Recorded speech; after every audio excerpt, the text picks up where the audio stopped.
Now, Lebanon marked the second anniversary of the Beirut port explosion, which killed at least 215 people, wounded thousands, and damaged large swathes of the capital. Despite the devastation wrought by the blast, which was one of the biggest non-nuclear explosions ever recorded, no top official has been booked for the blast. Take a look. 2 years after the Beirut port explosion killed at least 215 people and demolished swathes of the Lebanese capital, no top official has been brought to account. A judicial probe has been frozen for months.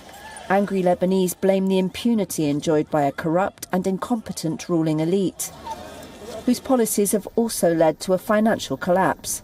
Senior politicians, including President Michel Aoun and then Prime Minister Hassan Diab, knew a deadly cargo of ammonium nitrate had been offloaded in Beirut and was stored at a port warehouse. Hundreds of tons of it blew up on August 4, 2020, one of the biggest non-nuclear explosions ever recorded.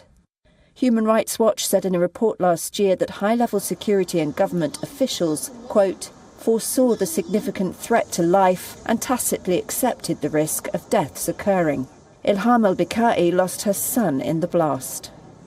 Even if it takes 10 years, we will take to the streets shouting until the truth comes out, because our children's lives are not cheap. I raised my son with tears. I spent my nights watching him grow up. I wanted to see him as a groom, not to be brought to me in a coffin because of the corrupt authorities. An investigator was appointed who charged 3 ex-ministers and former Premier Diab with negligence in December 2020. Politicians pushed back. He was removed and Judge Tariq Bitar now heads the probe. But all the current and former officials he has tried to question as suspects have resisted, arguing they have immunity or that he lacks authority. All deny wrongdoing. Judge Bitar's tussle with the politicians has played out in the courts, in political life and on the streets. Suspects swamped courts last year with more than 24 legal cases seeking his removal for alleged bias and grave mistakes, leading to several probe suspensions. The investigation has been paralysed since early 2022, when judges retired from a court that must rule on complaints against Bitar before he can continue. Nizar Sarrieh is executive director of the Legal Agenda, an advocacy NGO. He says Lebanese politicians have long been above the law.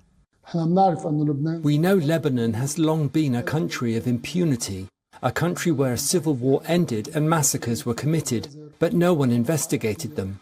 Many of the perpetrators were in power. So this time we were able to see how things work, how immunity works, how people raised their voices against immunity, and were trying to bring it down. We also saw politicians use everything they've got, anger, abuse of power, street action, etc., to stop the investigation. And this is what happened. The ex-ministers who were charged say a special court for presidents and ministers should hear any cases against them. That court has never held a single official accountable, and the probe would effectively pass into the hands of ruling parties. Bitar has not pursued members of heavily armed Iran-backed Hezbollah. But 2 of the ex-ministers he wants to question, Ali Hassan Khalil and Ghazi Zayta, are Hezbollah allies. The party campaigned fiercely against Bitar last year.